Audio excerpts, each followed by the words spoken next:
Salutare tuturor și bine v-am regăsit la un nou episod pe acest canal. Astăzi o să ne continuăm seria de zbârciogi și o să vorbim despre următorul tip de zbârciog.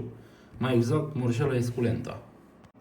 Morșela esculenta mai poartă și numele de zbârciogul galben sau zbârciogul rotunjit.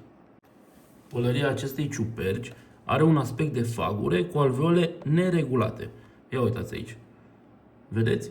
Ca un fagure de miere, doar că este mai neregulat. Acum să trecem la culoare și aici așa vreau să specific o chestie foarte importantă. Mulți dintre începători nu-l culeg dacă nu are culoarea galbenă. Deci să fie galben-galben, că de-aia se zice și zbârciogul galben.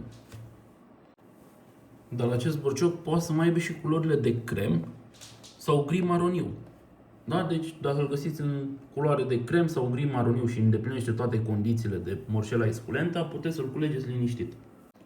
Interiorul acestei ciuperci este complet gol. Are o singură cavitate de sus până jos. Haideți să vă arăt. Ia uitați. Vedeți? Adică are o singură cameră. Una singură, de sus până jos. Complet gol și doar o singură cameră.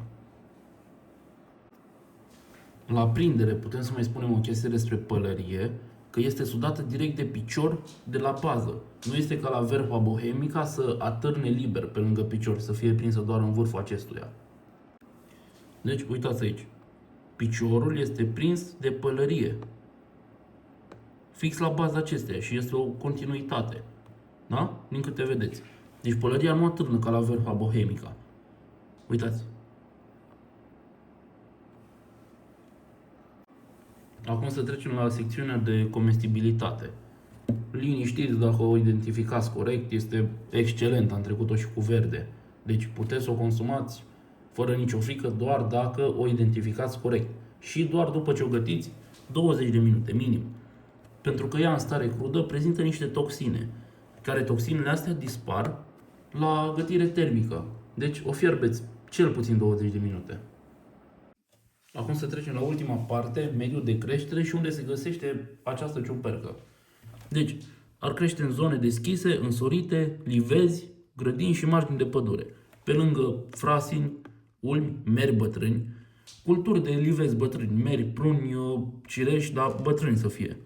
Sau adesea apare pe soluri săpate sau drenaje recente. Cam atât am avut de spus despre Morșela esculenta, o să urmeze videoclip cu Morșela elata. Ce să vă zic, mulțumesc frumos de timpul acordat, sper să vă fie de folos informațiile din acest videoclip și pe data viitoare.